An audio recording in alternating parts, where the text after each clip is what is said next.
A gente começou aqui uma série na nossa igreja. De manhã a gente tem trabalhado mais para famílias aqui na Sul, não é? Hoje a gente teve uma palavra sobre a paternidade, né? Sobre pais e filhos. Vale a pena você conferir ali no YouTube, se você não veio. E a gente, aqui na parte 4, 6 e 8, a gente tem uma outra série sobre reféns. Quantas vezes a gente, e especificamente a gente vai falar hoje sobre refém de circunstâncias, de situações que passam na nossa vida. É impressionante, né, gente, como circunstâncias na nossa vida, dificuldades na nossa vida, adversidades na nossa vida nos aprisionam. Não deveria. Mas quantas vezes a gente tem uma determinada liberdade em tantas áreas da nossa vida, mas tem uma determinada coisa que prende você, que prende a gente. E você toma café e aquele negócio está na sua cabeça. Você vai para o trabalho e aquele negócio está na sua cabeça. Você almoça e aquele negócio está na sua cabeça. Você tenta conversar, as pessoas conversam com você e você fica olhando para a cara da pessoa. Mas aquele negócio está na sua cabeça. E, gente, tem determinadas situações na nossa vida que nos prendem. Tem coisas na nossa vida que, às vezes, a gente fica refém. Assim, quantas pessoas são reféns de erros? Eu já venho começar a dizer para você que um pecado não define uma pessoa. Um erro não define uma pessoa. Mas quantas vezes a gente fica refém de erros, de pecado, de passado? Quantas pessoas não conseguem viver um presente maravilhoso, por quê? Porque o passado é mais vivo do que o presente. E passado é pretérito, passado passou, o nome está dizendo.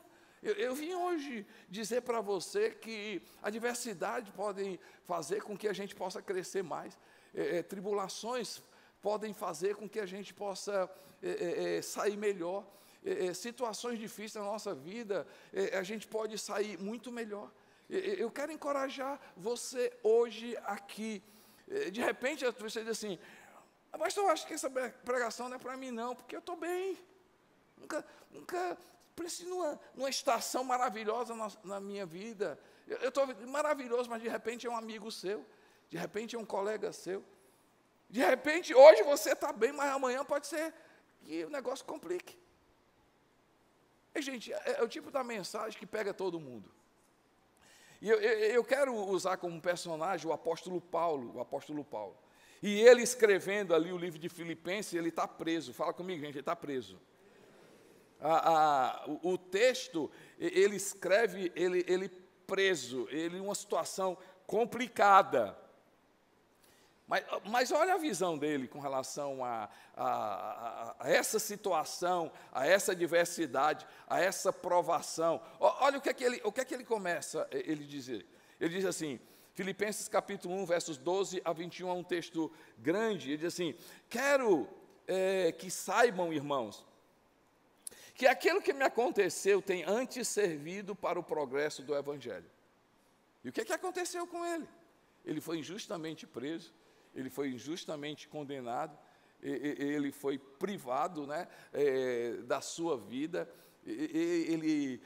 Eu tive a oportunidade de fazer uma viagem, e a proposta era fazer os caminhos do apóstolo Paulo e as igrejas do Apocalipse, e a gente passou por determinados locais e prisões onde o apóstolo Paulo passou.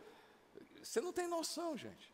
E essa pessoa passa por isso e inspira para mim e para você, e assim, aquilo que me aconteceu tem antes servido para o progresso do Evangelho. Como resultado, tornou-se evidente a toda a guarda e a todos os demais que eu estou na prisão por causa de Cristo. O pessoal diz assim, esse cara não foi preso por causa que matou, que fez isso, fez aquilo. Não, ele está preso por causa de Jesus. E a maioria dos irmãos, motivados no Senhor pela minha prisão, estão anunciando a palavra com maior determinação e destemor. É verdade. Tem um outro lado, né? Assim, é verdade que alguns pregam a Cristo por inveja e rivalidade. mas outros o fazem de boa vontade. Estes o fazem por amor, sabendo que aqui me encontro para a defesa do Evangelho. Aqueles pregam a Cristo por ambição egoísta, mas sem sinceridade, pensando que me podem causar sofrimento enquanto estou preso. Olha o nível dele. Mas que importa? O importante é que, de qualquer forma, seja por motivos falsos ou verdadeiros, Cristo está sendo pregado e por isso me alegro. De fato, continuarei a me alegrar. Gente, na prisão, gente, preso injustamente. De fato, continuarei a alegrar-me. Pois sei que o que aconteceu resultará em minha libertação, graças às orações de vocês e ao auxílio do Espírito Santo e o Espírito de Jesus. Aguardo ansiosamente e espero que em nada serei envergonhado. Pelo contrário, com toda a determinação de sempre, também agora Cristo será engrandecido em meu corpo, quer pela vida, quer pela morte, porque para mim, você pode dizer para mim, com 1, 2, 3, vamos lá? Porque para mim o quê? O viver é Cristo e o morrer é lucro. Todo mundo junto? O viver é Cristo e o morrer é lucro. Vamos lá, 1, 2, 3, porque para mim o viver é Cristo, morrer é lucro. Quando eu olho o apóstolo Paulo, e se você for ver em outra carta, quando ele fala em 2 Coríntios, no capítulo 11, verso 22 e 28, olha o que é que ele passa, gente, olha o que é que ele passa. 2 Coríntios, capítulo 11, versos 22 e 28, diz assim, ele falando dele, o que é que ele tinha passado. 5 vezes recebi dos judeus 39 açoites. 39 açoites. 3 vezes fui golpeado com varas. 1 vez apedrejado. 3 vezes sofri naufrágio. Passei uma noite e um dia exposto à fúria do mar. Estive continuamente viajando de uma parte a outra, enfrentei perigos nos rios, perigo de assaltantes, perigo dos meus compatriotas, perigo dos gentios, perigo na cidade, perigo no deserto, perigo no mar, perigo dos falsos irmãos. Trabalhei arduamente, muitas vezes fiquei sem dormir, passei fome e sede, e muitas vezes fiquei em jejum, suportei frio e nudez. Além disso, enfrento diariamente uma pressão interior, a saber, a preocupação com todas as igrejas. E se você ler mais na frente, Paulo chama tudo isso, olha o que Paulo chama assim, leve e momentânea tribulação. Não, acho que você não ouviu, não.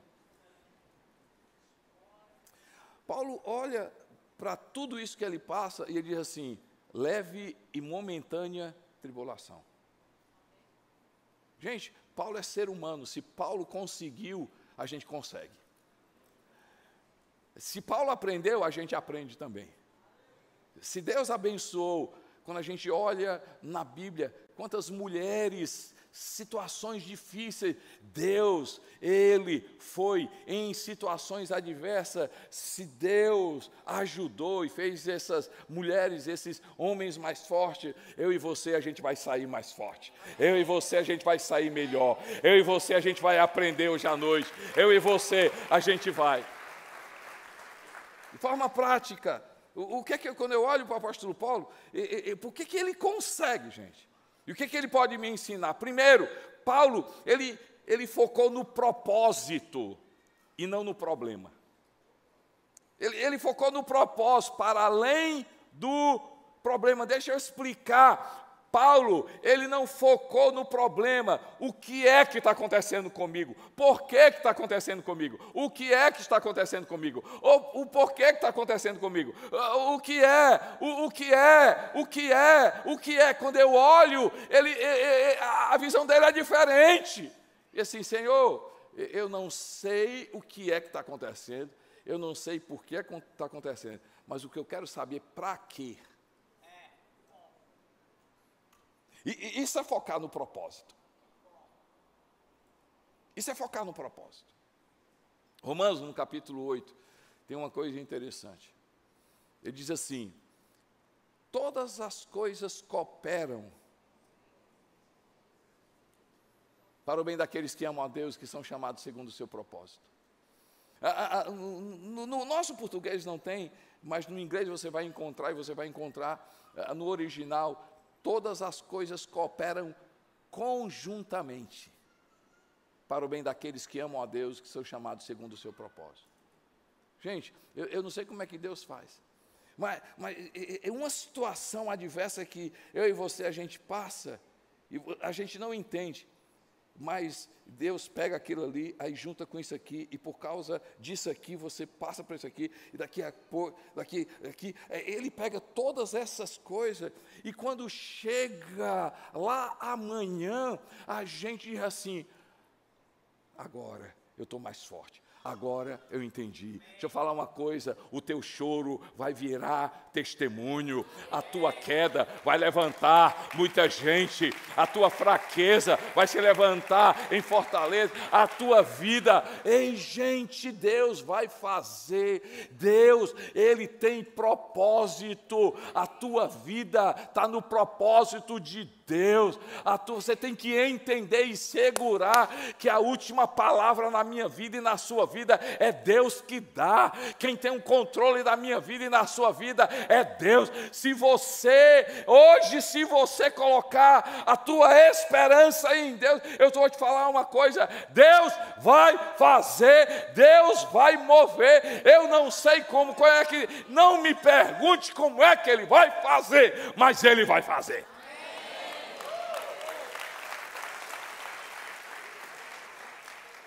Eu me lembro que a gente tinha, literalmente, eu não sei se a Andréa já tinha nascido, não sei se o Lucas já tinha nascido.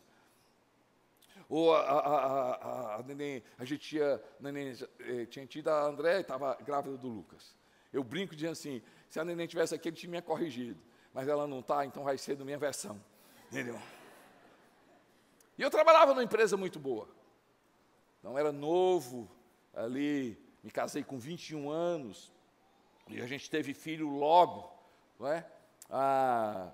E eu me lembro que a gente estava muito bem naquela empresa, ganhando bem e tal, aquela coisa, e aí a gente comprou um terreno, fez um projeto para construir a nossa primeira casa, e estava tudo bem, tudo maravilhoso, maravilhoso. Eu disse, nem, para fazer o seguinte, vamos diminuir as nossas despesas, vamos botar toda a nossa economia para a gente comprar, construir a nossa casa. E aí a gente saiu do nosso apartamento alugado, e aí a gente falou com o meu sogro, minha sogra, disse assim, deixa a gente vai construir, e a gente quer morar aqui por um tempo, enquanto a gente constrói. E aí meu sogro e minha sogra separaram um quarto para a gente foi morar com meu sogro e minha sogra. E ali, morando ali, e planejando, e aquela coisa toda, trabalhavam como contador e auditor era uma multinacional, a gente recebia fundos dos Estados Unidos e do Canadá e aplicava em projetos aqui, eu fazia auditoria e ajudava na contabilidade dessa empresa. E aí um dia,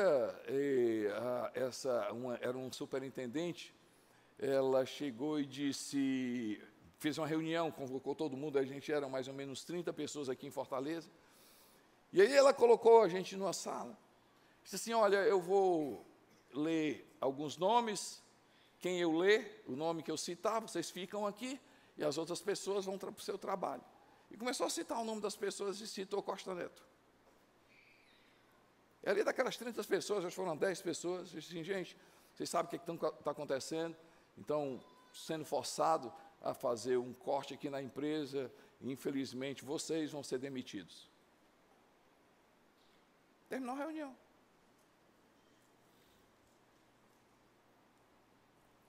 Criança pequena, sonho de construir a casa, eu arrumando as minhas coisas ali, botando no carro, comecei a chorar.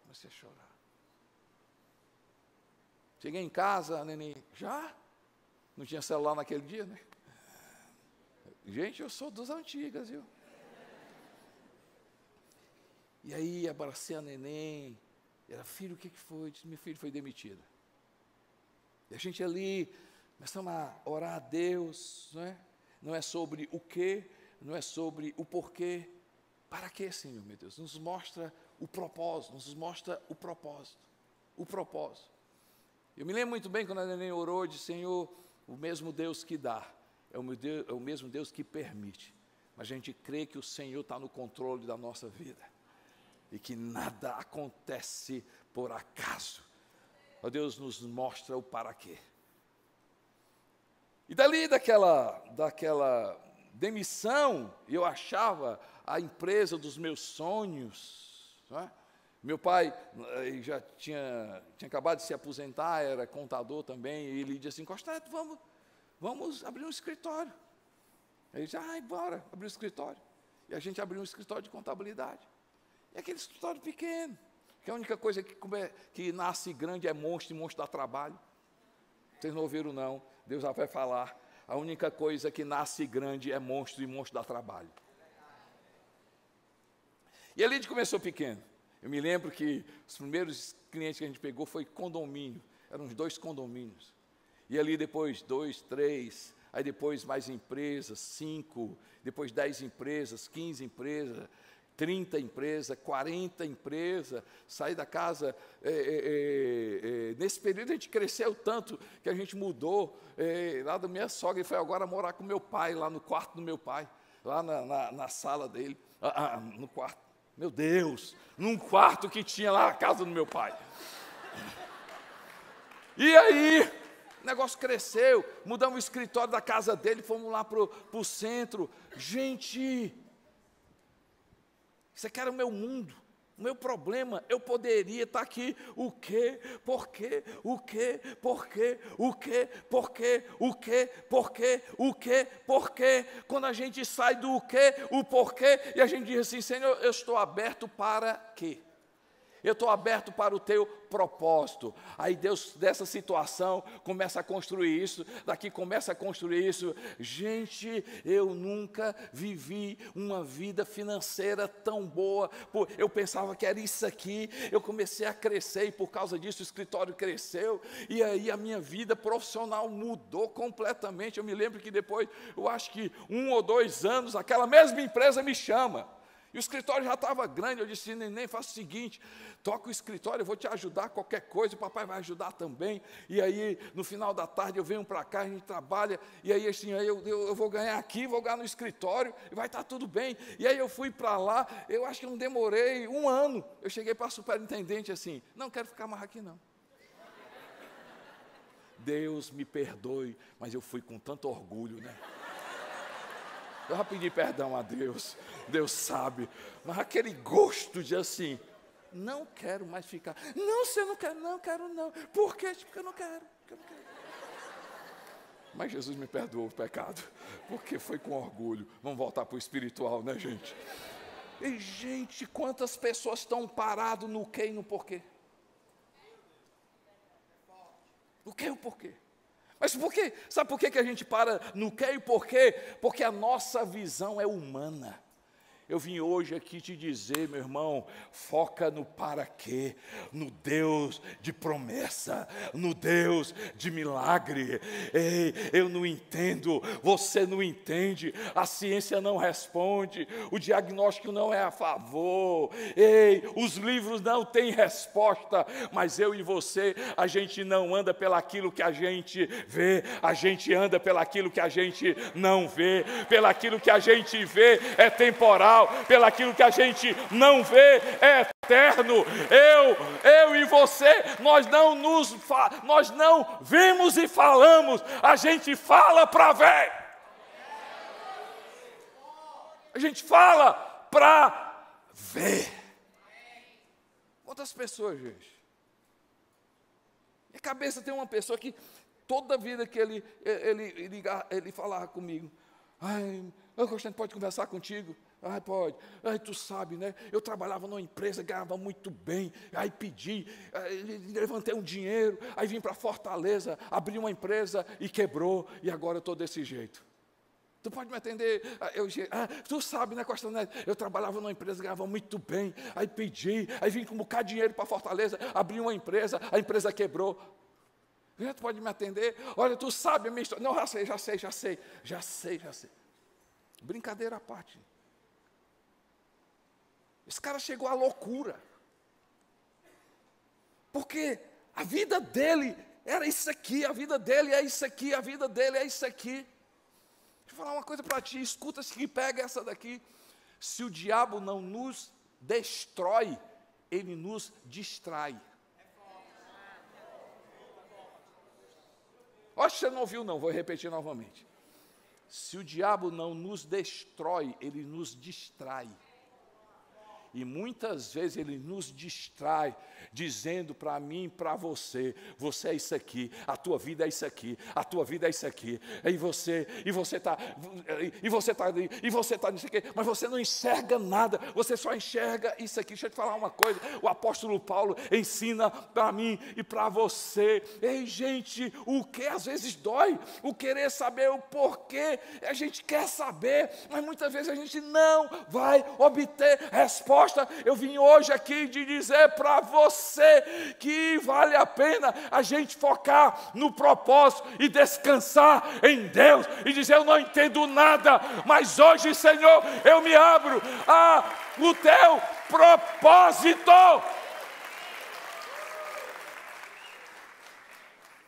Aprenda com o apóstolo Paulo, ele foca no propósito. Mas também o apóstolo Paulo, ele foca em outra coisa, né? Ele foca naquilo que importa. Porque tem situação na minha vida e na sua vida que a gente entra, rolo que a gente entra e é culpa nossa. Rolo que a gente entra é culpa nossa. Tem situação que a gente entra, não foi a gente que criou. Causa. Acontece. Salomão fala que nós, seres humanos, estamos sujeitos a situações, né? Ele diz, né, eu gosto muito desse texto, né, de Eclesiastes, livro de Eclesiastes, que ele diz assim, né, pois o tempo e o acaso afetam a todos. Interessante, né, gente? Eclesiastes 9. E aí ele diz o seguinte, né? No 12, ele diz assim: também os homens são enredados pelo tempo de desgraça, que caem inesperadamente sobre eles. Acontece, gente. Mas o apóstolo Paulo, ele tem outro foco. Ele foca naquilo que importa. Fala comigo, gente, aquilo que importa. Aquilo que importa. Porque quando você olha o texto que eu li, havia crítica. Tinha gente que saiu por causa do que aconteceu com o apóstolo Paulo. As pessoas foram mais ousadas, as pessoas ousaram, as pessoas foram inspiradas, as pessoas foram encorajadas. Mas o apóstolo Paulo, nessa situação, foi muito criticado. Ele fala um pouquinho da crítica que ele sofreu. Tem muita gente, né, que diz assim: olha aí é o dedo, é não sei o quê, é só para baixar aí, é muito orgulho, não sei o quê, não sei o quê, é o tratamento de Deus. Eu não acredito no Deus que para tratar a gente castiga. Desculpe. Não vou nem pedir desculpa, porque isso é errado. Não existe isso na Bíblia. Um Deus que quer castigar a gente. Coisas na nossa vida acontecem, mas deixa eu te falar uma coisa. Quando a gente foca no que importa, o apóstolo Paulo foca naquilo que importa. Eu sei quem eu sou. Eu sei quem eu sou. O que importa é saber o que a Bíblia fala. O que importa é o que eu vou me segurar naquilo que Jesus fala, quem eu sou. E debaixo de situações, debaixo de coisa, vem a crítica também, vem aqueles que celebram a nossa derrota, vem aqueles que celebram a nossa queda, vem aqueles que celebram, é uma coisa maligna, não é do ser humano, é literalmente um espírito maligno. Mas eu venho dizer para você, nessa situação, gente, segura naquilo que Deus é para a tua vida, naquilo que Deus diz para você. A Bíblia diz que eu e você, nós somos filhos, nós somos filhas, nós somos perdoados, Efésios capítulo 1 diz que toda sorte de bênção está sobre a nossa vida. O Espírito que ressuscitou Jesus está na minha vida. O mesmo Espírito que ressuscitou está na minha vida, na sua vida. Há mais anjos em favor da minha vida do que demônio contra a nossa vida. Eu quero dizer que Deus diz para você que você é preenchido, que você é herdeiro, que você é filha, que você tem futuro, que você é perdoado. A Bíblia diz para você. Que importa, gente? Que importa? As pessoas olham a CC Videira hoje, em vários estados, 9 campos, milhares de pessoas sendo alcançadas, a gente celebra tanta coisa que a gente vê Deus fazendo, mas nem tudo começou desse jeito, gente. A gente começou em 2001, julho de 2001, 1º de julho de 2001, um lugar pequeno, cabia 50 pessoas, e eu me lembro que ali, julho começou 20 pessoas, ali 25, 30, 40, 50 pessoas, eu me lembro muito bem, numa reunião ali, que a gente reuniu toda a igreja para planejar tal, e aconteceu uma coisa muito trágica na nossa igreja. Gente, com 3 meses, a igreja teve um racha. O cara se levantou, tinha 50 pessoas, ele saiu com 30, eu fiquei só com 20.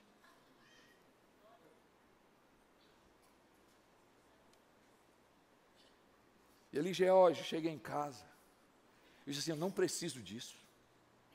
Eu disse, Deus, eu não preciso disso. Parava, nessa época, uma empresa, era controle de uma empresa maravilhosa, eu disse assim, eu não preciso disso. Eu disse, nem a gente não precisa disso. A gente não está aqui porque a gente precisa, a gente está aqui porque tem um chamado. E ali eu poderia, gente, me importar pelaquilo que falavam. Mas eu disse assim, Senhor meu Deus, o tempo vai mostrar. Deus, eu sei quem eu sou, eu sei o propósito dessa igreja, eu sei o que o Senhor tem colocado no nosso coração. A gente nem imaginava, gente. Nem imaginava passar pela nossa cabeça o que Deus tem feito hoje. Falar uma coisa para você, meu irmão. Ei, vale a pena a gente se firmar naquilo que a Bíblia fala, naquilo que a palavra de Deus fala. Tem crítica que a gente precisa saber que as pessoas estão falando certo. Às vezes elas não sabem dizer da forma certa, não sabem dizer no momento certo, mas tem crítica, não é toda crítica que você diz assim, eu estou nem aí. Cuidado.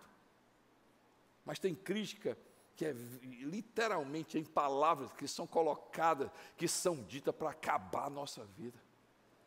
Deixa eu falar uma coisa, meu irmão, blinda a tua mente, blinda o teu coração naquilo que importa, e aquilo que importa é o que Deus diz de você, aquilo que importa é o que a palavra diz para você, e vem cá, se segura nas promessas de Deus, o tempo vai resolver, tem coisa que o tempo resolve, tem coisa que o tempo mostra. Eu vim aqui dizer para você, diante dessa situação, diante dessa provação, ei, se segura naquilo que importa, o que importa é Deus na minha vida, o que importa é a palavra de Deus na minha vida, é quem eu sou em Deus, é o que Deus diz para mim. Você pode dar glória a Deus por isso, amém, gente?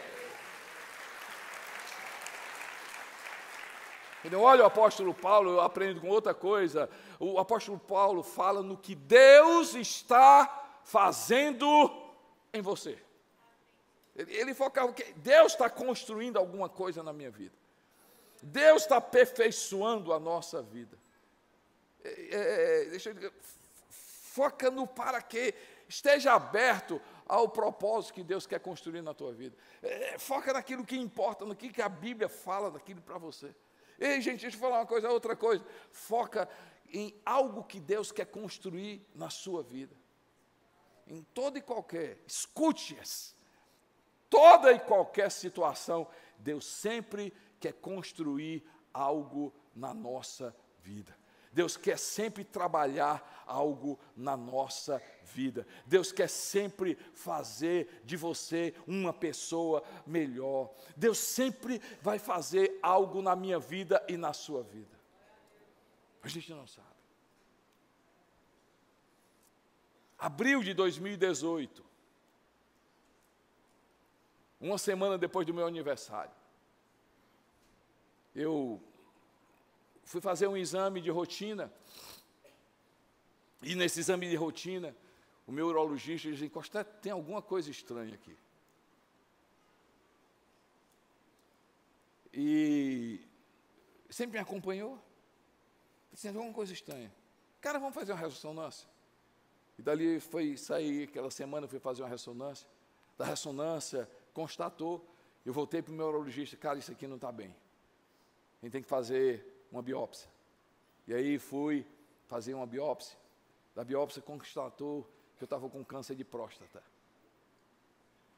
Eu me lembrei que era sexta-feira de manhã, estava em casa preparando, estudando para a pregação de domingo, e eu recebi ali aquele diagnóstico.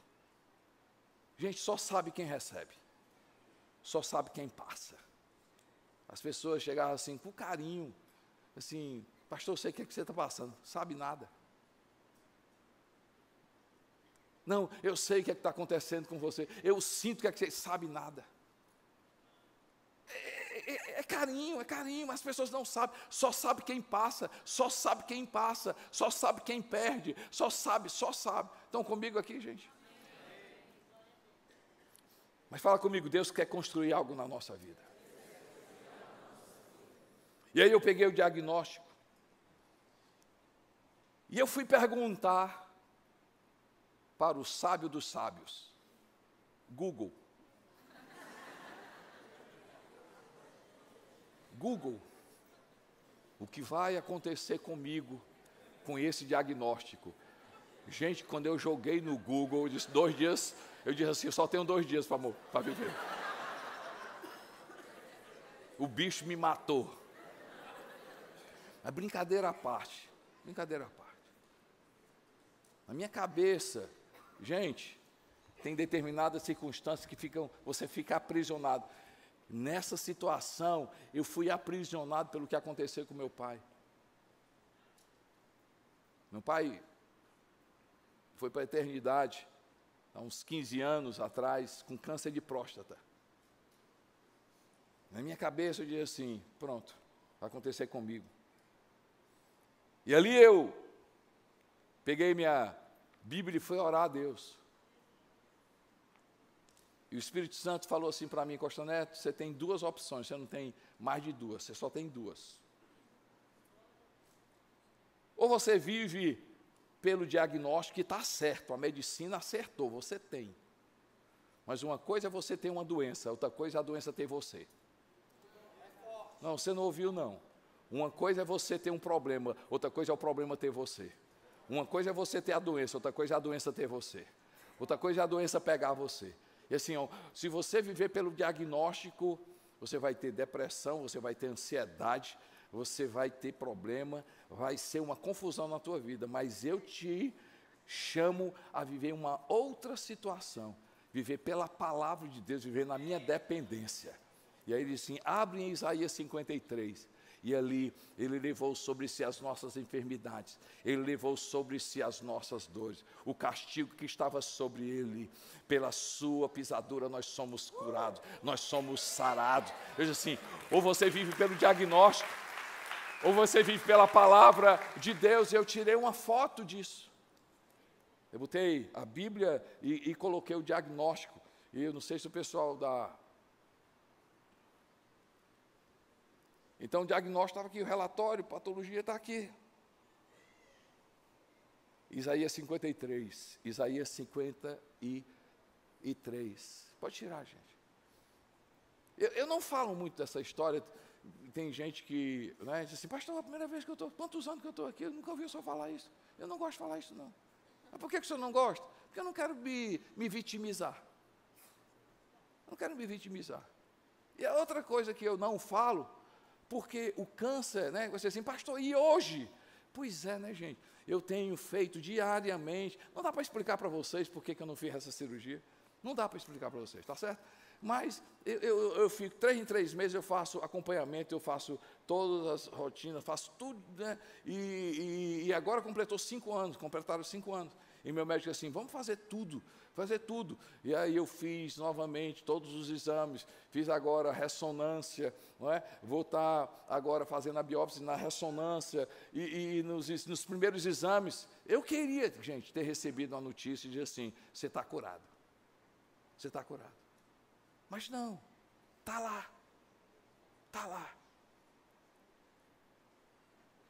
Mas eu vim hoje aqui te dizer que tem coisas que Deus faz na nossa vida, porque Ele quer construir algo maior. Algo maior. Quantas pessoas eu tenho ajudado, porque o câncer está aqui, mas ele não me tem.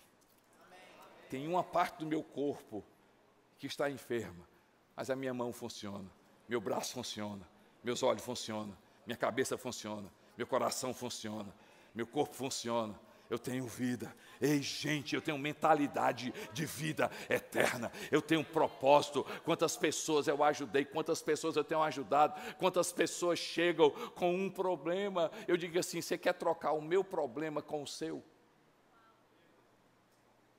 Não, pastor, você não tem problema. Porque o pessoal pensa que a gente é extraterrestre. Um dia eu perguntei, gente, quem acredita que eu e a Neném te passa problema? Aí um bocado de gente levantou a mão, não passa problema, um bocado de gente. Um dia eu fui pregar aqui, aí deu vontade de ir no banheiro, aí eu fui aqui no banheiro. Aí quando eu cheguei no banheiro, a pessoa disse assim, pastor, o senhor está aqui? Eu disse, eu faço o que todo mundo faz. Hello!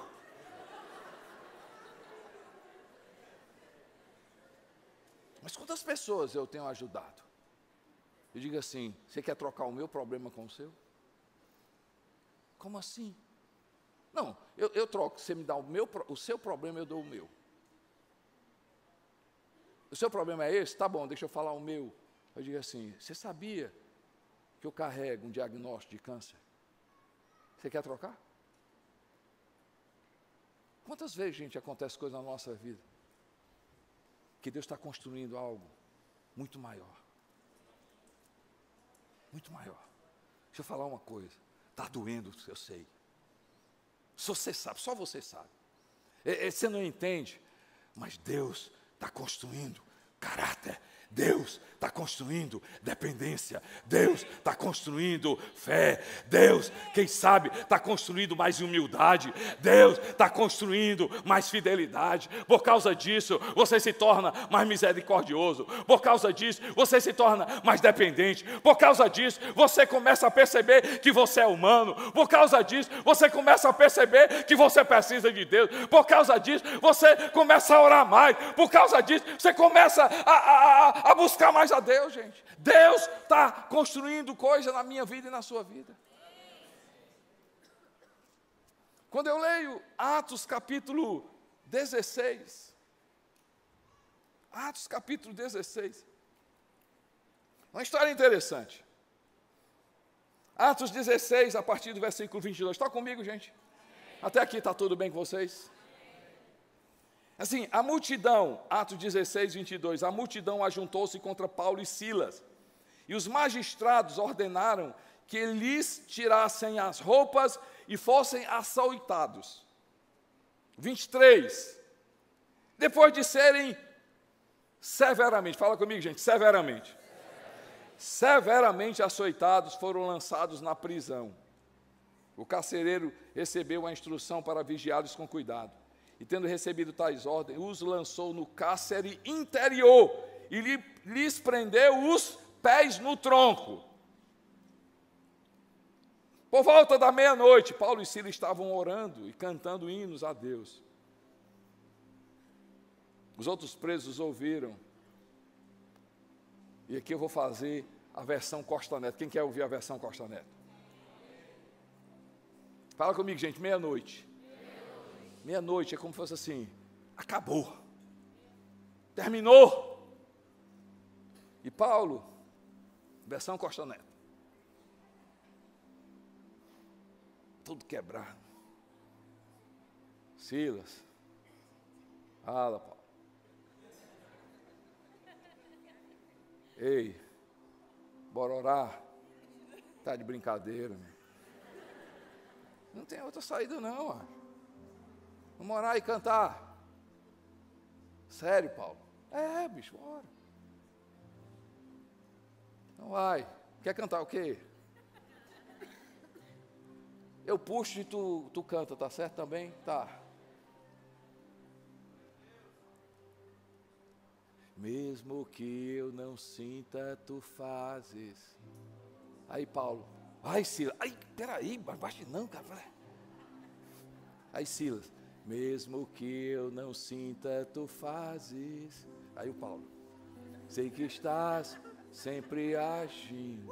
Aí, Silas. Sempre estás sempre agindo. Aí, Paulo. Mesmo que eu não veja, tu fazes. Mesmo que eu não sinta, tu fazes. Sempre estás sempre agindo, sempre está. Aí começaram a se animar. Vamos lá, Silas. Mesmo que eu não sinta, tu fazes. Mesmo que eu não veja, tu fazes. Sempre estás, sempre há. E a Bíblia diz: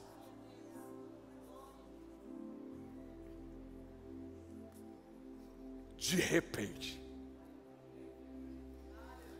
houve um terremoto tão violento que os alicerces da prisão foram abaladas. Imediatamente todas as portas se abriram e as correntes de todos se soltaram.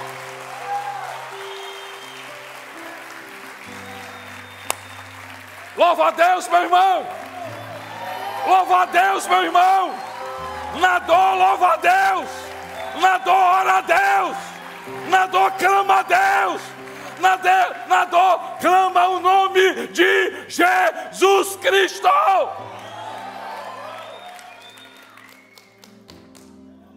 Clama, meu irmão. Deus está construindo na tua vida. Deus está construindo na tua vida. Deus está construindo na minha vida e na sua vida. Você tem que crer, meu irmão. Você tem que crer. Hoje eu vim dizer para você, você não vai sair daqui melhor em matemática. A nossa proposta não é você sair melhor em geografia. A nossa proposta não é você sair melhor em política. A nossa proposta é você sair daqui crendo em Deus, crendo em Deus, crendo em Deus, crendo em Deus.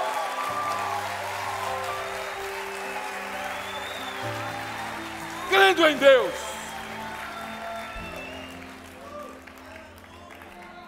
Eu quero terminar dizendo que Paulo focava em Cristo. Porque no versículo 21 diz assim: porque para mim o viver é Cristo e o morrer é lucro. Paulo diz assim: para mim o que importa é Cristo, até a morte é lucro. Com Cristo eu tenho tudo, até a morte é lucro. Para você Cristo é tudo, meu irmão. Para você Cristo é tudo. Porque se Cristo for tudo, até a morte é lucro. Agora, se Cristo não for, deixa eu falar uma coisa. Se para você o viver é dinheiro, então morrer é perder tudo. Se para você o viver é trabalho, então morrer é ficar desempregado. Se para você o viver é um namoro, o morrer é ficar sozinho.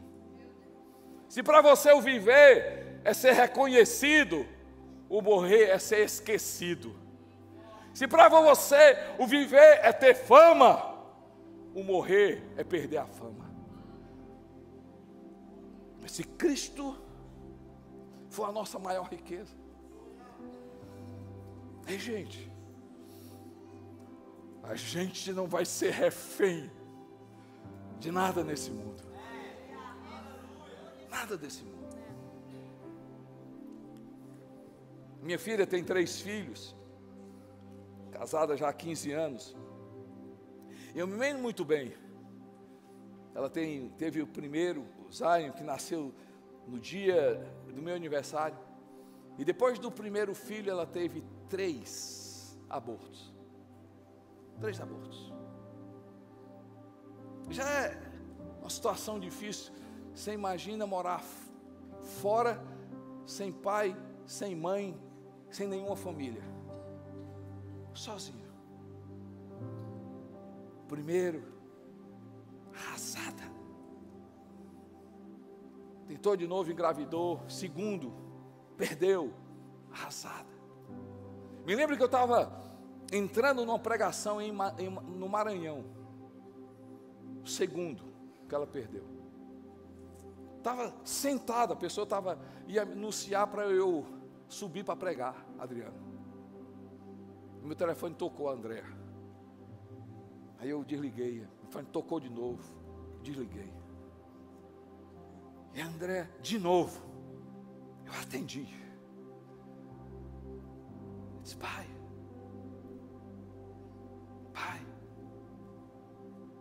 abortei, pai. Começou a chorar. Gente, eu nunca preguei tão mal na minha vida. Por isso que aquela igreja nunca me chamou.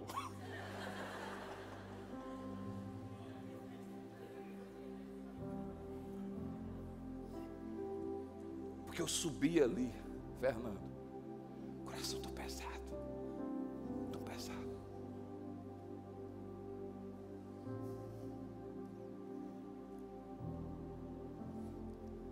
Terceiro, eu estava na faculdade,